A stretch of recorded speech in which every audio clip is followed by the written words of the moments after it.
দর্শক আসসালামু আলাইকুম। আজকে দুইটা বিষয় নিয়ে আলোচনা করব।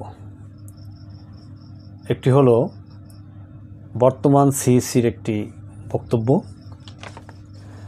আরেকটি হলো গোয়েন্দা বেড়াজালে আমাদের বর্তমান নেতারা। সিইসি একটি বক্তব্য দিয়েছে যেটা নিয়ে রাজনৈতিক মহলে তোলপাড় সৃষ্টি হয়েছে। অত্যন্ত গর্হিত একটি কাজ করেছেন তিনি বলেছেন যে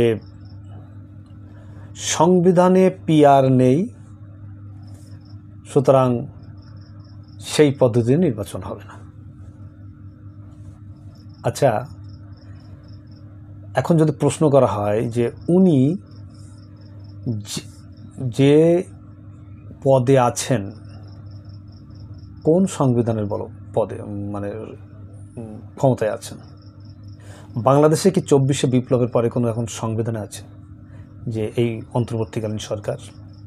এটা তো সংবিধানে নেই, কেয়ারটেকার গভর্নমেন্টও নেই। উনি যে তাহলে এখন চলছে কোন সংবিধানের উপর দেশ? যে সরকারের অধীনে উনি এই সিইসি দায়িত্ব পেয়েছেন সেই সরকারটাই তো অবৈধ। তাহলে সবচেয়ে বড় কথা হলো, আমরা কি ৭২-এর সংবিধানের উপরে এখন দেশ চলবে? মানে সেই অনুযায়ী কি নির্বাচন হবে? নিশ্চয়ই তো না। নতুন করে সংবিধান হবে, আর সেই সংবিধানে পিআর হোক আর যাই হোক, পিআর হবে কি হবে না সেটা সরকারের ডিসিশন, রাজনৈতিক দলের ডিসিশন। যদি রাজনৈতিক দল সবাই ঐক্যমত হয় পিআরের ব্যাপারে, তখন পিআর সিস্টেম সংবিধানে ইনক্লুড হবে।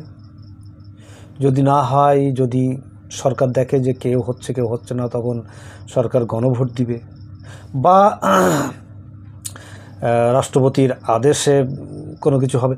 যেভাবে হোক, এটা আলোচনা সাপেক্ষে রাজনৈতিক নেতৃবৃন্দের বিষয় এবং সরকারের বিষয়। সিইসির বিষয় তো এটা না। সিইসির কাজ হলো সরকার যখন যে সিস্টেমে তাকে নির্বাচন করার জন্য বলবে সেই সিস্টেমে তাকে নির্বাচন করতে হবে।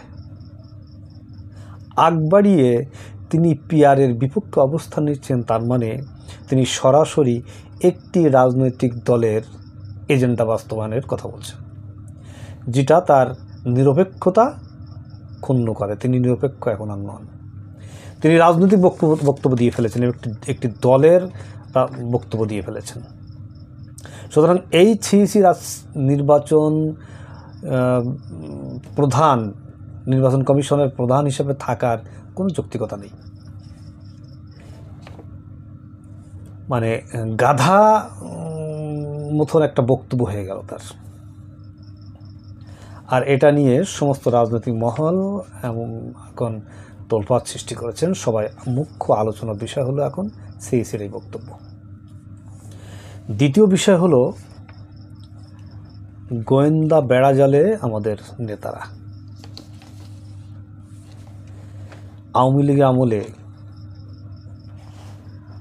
অনেক রাজনৈতিক দলের নেতাদের অনেক গোপন ভিডিও আছে, যেটা অনেকে আমাদের মুখে আছে, সেটা ওপেন সিক্রেট। কিন্তু কোন নেতার কি আছে সেটা সেই নেতাও ঠিক মতো হয়তো জানেন না। তো ওই যে আওয়ামী লীগের তৈরি ডিজিএফআই, তারা এখন কি করছেন? যেসব রাজনৈতিক দলগুলো ছোট অনেক রাজনৈতিক দল, ধরেন ভিপি নূর,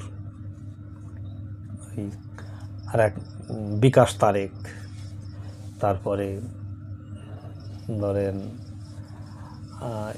এবি পার্টি বলেন বা লেবার পার্টি, আরও অনেক পার্টি আছে তো বাংলাদেশে, তারপরে অনেক ইসলামিক ছোট দল আছে। তো তাদের অনেকগুলো মানে এই ভিডিও আছে, সেই ভিডিও অডিও আছে। সবগুলো যে একই রকম তা না। কারো আছে গোপন মিটিংয়ের, কারো আছে নারী কেলেঙ্কারি, কারো আছে অর্থনৈতিক কেলেঙ্কারি, অর্থ লেনদেন, কারো আছে পূর্বের সখ্যতা, আওয়ামী লীগের লোকের সাথে ওঠা বসা, অথবা আওয়ামী লীগের কাউকে শেল্টার দিয়েছে, এরকম অজস্র ভিডিও আছে যেগুলো তার রাজনৈতিক বয়ানকে ধ্বংস করে দেয়, তার রাজনৈতিক ক্যারিয়ারকে ক্ষতিগ্রস্ত করবে। এখন যে কাজটি করা হচ্ছে, একটা একটা করে ধরা হচ্ছে আর বলা হচ্ছে তোমার এই জিনিস আমার কাছে আছে, তুমি যদি আমাদের কথা মতো নির্বাচনে অংশগ্রহণ না করো, এর এগেনস্টে যাও, আমরা যা বলবো তার এগেনস্টে যাও, তাহলে তোমার এটা ছেড়ে দেওয়া হবে, তোমার রাজনৈতিক ক্যারিয়ার শেষ করে দেওয়া হবে। এটি সেনাপ্রধানের একটি প্রজেক্ট এবং ভারতের প্রজেক্ট, আর এই প্রজেক্ট বাস্তবায়ন করছে আমাদের ডিজিএফআই। তাদের কথা হলো তারা যাকে ক্ষমতায় বসাতে চায় সেই ফাইসালা তারা করে ফেলেছে। সেটা অনেক আগেই আমরা জেনেছি যে ইউনূস সরকার ও ম্যানেজড হয়ে গেছে। তারপর আমেরিকার রাষ্ট্রদূত এটার জন্য কাজ করছে। এরপরে আরও ভারত তো আছেই। সুতরাং তারা একটি দলকে যে বসাতে চাচ্ছে যেন তেনভাবে নির্বাচন করে, সেই যেন তেন নির্বাচনের ক্ষেত্রে বিপক্ষে যে দলগুলো আছে তারাই মূলত এই গোয়েন্দাদের টার্গেট। যারা পক্ষে আছে তাদের নিয়ে তো কোনো সমস্যা নাই, যারা বিপক্ষে আছে তাদের মধ্য থেকে একটা একটা করে ধরছে আর একটা একটা করে সাইজ করছে। এবং আপনারা ইতিমধ্যে দেখেছেন যে ইদানিং অনেক ছোট ছোট দল তাদের বক্তব্য সুর একটু একটু করে পাল্টানো শুরু করছে। হঠাৎ করে তো ডিগবাজি খায় না, আস্তে আস্তে করে ডিগবাজি খায়। এই ডিগবাজির অংশ কারা কারা পড়ে গেছে অংশে, তা ইতিমধ্যে আপনারা কিছু কিছু বক্তব্য শুনলে বুঝতে পারবেন। আরেকটি কাজ করছে বিশেষ করে জামাত এবং চরমনের বিরুদ্ধে, যেটা হলো দেখবেন যে এআই দিয়ে অনেকগুলো ভিডিও ক্লিপ বানাচ্ছে, শিবিরের বিরুদ্ধে অনেকগুলো ভিডিও ক্লিপ বানাচ্ছে। এবং সেই ভিডিও ক্লিপগুলো দেখলে মনে হবে যে একেবারে মনে হয় সত্য কথা। ভিডিও ক্লিপগুলো বাজারে ছেড়ে দিচ্ছে, আর এতে সবচেয়ে বড় সহযোগী হিসেবে কাজ করছে আওয়ামী লীগের।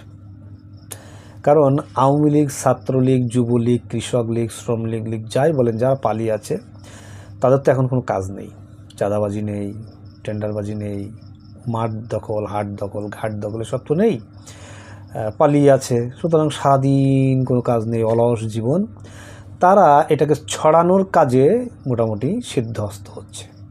তাদের সারাদিনের কাজ হলো ডিজিএফআই যেগুলো ছেড়ে দিচ্ছে সেইগুলো তারা পাবলিশ করছে, প্রচার করছে, শেয়ার করছে, করে সাধারণ মানুষের মাঝে এমনভাবে তারা এটা প্রচার করতে থাকছে যে প্রতিনিয়ত একটি খবর আসতে থাকছে, আর মানুষ যেন এতে বিভ্রান্ত হয়ে যায়।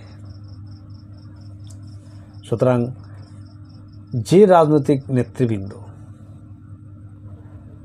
তাদের এই কবলে পড়ে নিজেকে ঘায়েল করে ফেলবেন, তাদের রাজনৈতিক এমনি শেষ হবে না, ওনাদের কথা শুনলেও শেষ হবে।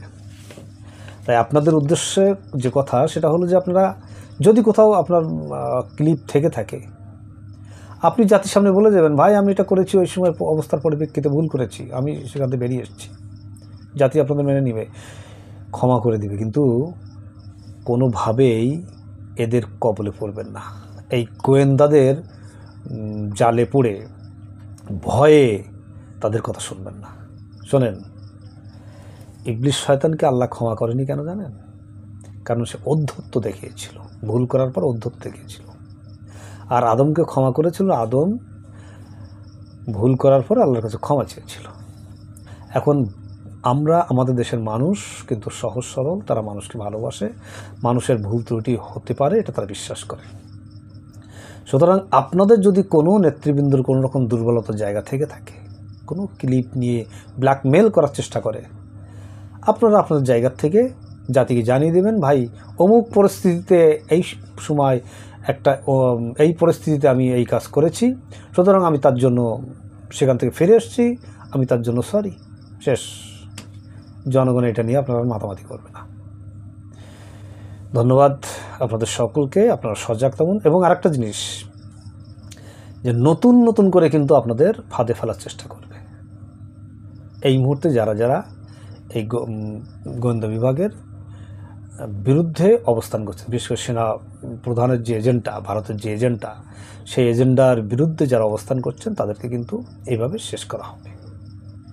সবাই সাবধান থাকবেন, ভালো থাকুন, সুস্থ থাকুন, আল্লাহ আপনাদের হেফাজত করুন। আল্লাহ হাফেজ।